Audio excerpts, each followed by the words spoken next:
Infected.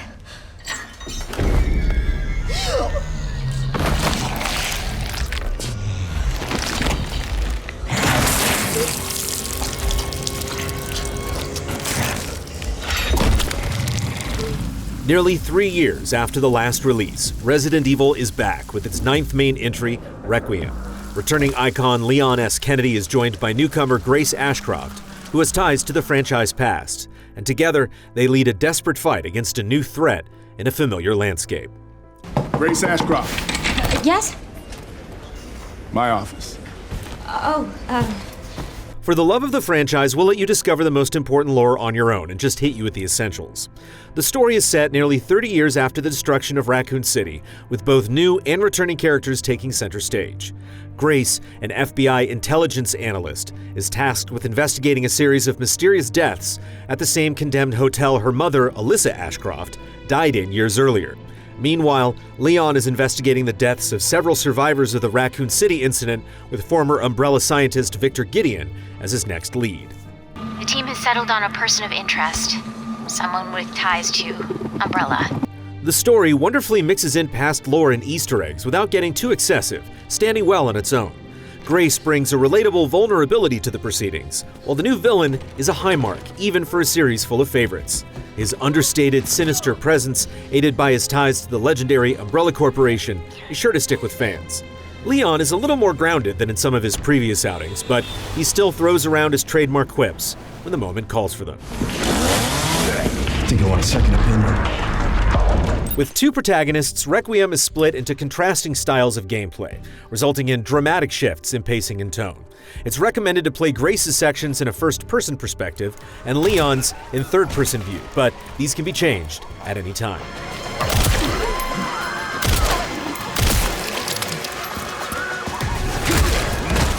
Leon's prolific history of battling bioorganic weapons is well documented, and he hasn't slowed down at all. Boasting an arsenal of high-powered weapons like shotguns and sniper rifles, he's capable of decimating anything that gets in his way. His trusty knife has been replaced with a hand axe that doubles as a tool to crack open cabinets and skulls when needed. It's also capable of parrying attacks in desperate situations, but it does need to be sharpened now and then. This doesn't cost any resources, but does require you to make space for a few seconds of precious safety. Staggering a zombie allows you to crush its head with a well-trained kick, and you can sneak up on foes to quietly take them down. Leon has put on more muscle this time around, which in turn makes his combat a little more deliberate and hard-hitting than in Resident Evil 4 Remake. Grace is an FBI agent, so she's no slouch with a firearm, but she lacks the experience and firepower of her counterpart. Direct engagements with Grace are usually best avoided until you have proper resources, but even then, she can get overwhelmed in a hurry. As enemies shamble towards you, landing headshots feels tense and rewarding, while losing ammo from missed shots only heightens the stress as they inch closer toward their next meal.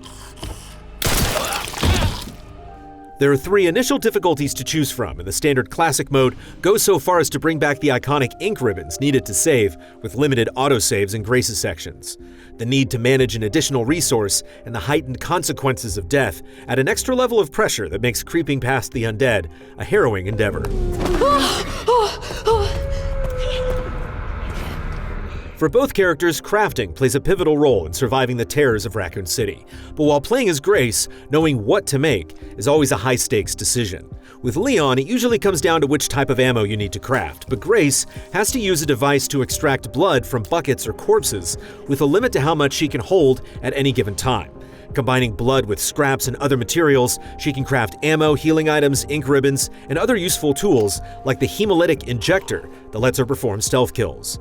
Most importantly, the blood injector obliterates bodies, preventing corpses from reanimating into the terrifying new blister heads. When one of these menaces appears, it's best to run and not look back. The two characters expertly complement each other, defining a well-balanced pace as Leon's combat-heavy exterminations provide catharsis from Grace's isolated and hunted scenarios.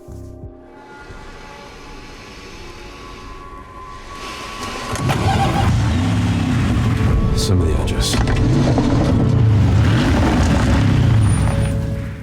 Exploring the Rhodes Hill Hospital as Grace is a highlight of Requiem and showcases the series' strengths, reminiscent of the meticulously crafted Spencer Mansion and the more recent castle from Resident Evil Village. Terrifying enemies stalk the halls, capable of killing you in an instant, with each encounter feeling like a life or death struggle. Taking risks to gather blood and other important resources is usually a gamble, with enemies constantly lurking or reanimating. Leon's portions are slightly more straightforward, but later zones significantly expand in size, presenting a different approach to navigation. Some of the environments aren't as interesting or as tightly crafted as others, but it's a nice change from the claustrophobic hospital hallways.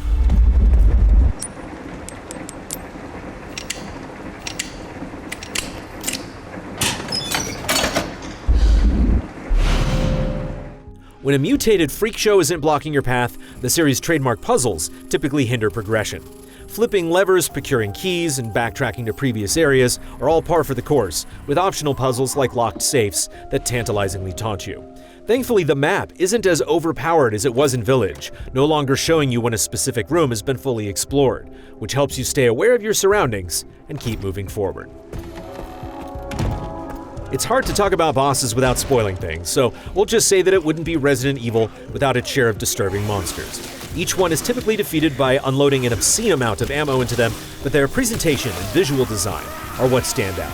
Some are grand spectacles with multiple phases, while others are understated and intimate. It's a nice variety, further showcasing the emphasis on the contrasting elements of Requiem. What are you doing?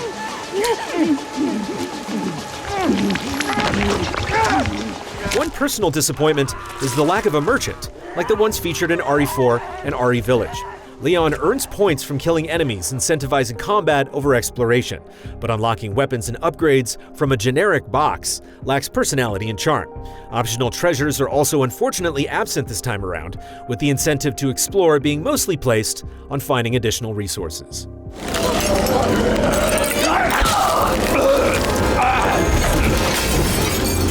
Like most Resident Evil games, a slew of unlockables await after completing the campaign. Extra weapons, skins for each character, insanity difficulty, and concept art can be acquired with points earned from a variety of accomplishments, such as finishing the game on higher difficulties, finding all the optional files, and crafting each possible item.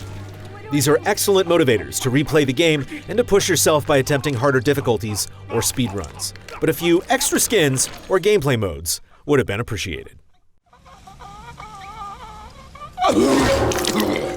Resident Evil Requiem is an outstanding mutation of two distinct gameplay styles. Grace's more intimate and grounded exploration is married beautifully with Leon's combat-heavy focus. The story offers a nice balance between franchise history and telling a new chapter of its sprawling, decades-long narrative. Capcom continues its unbelievable run of excellence, managing to make each entry have its own distinct identity while staying true to what makes Resident Evil special. Oh shit! Stay away! Final score, 9 out of 10. Thanks for watching our review. We're Easy Allies. Check out the Easy Allies podcast each week to get our thoughts on more games and industry headlines, all funded by regular viewers just like you. Head over to patreon.com/easyallies to pitch in and get rewards. And be sure to like, subscribe, and ring the bell to stay connected on YouTube. See you soon.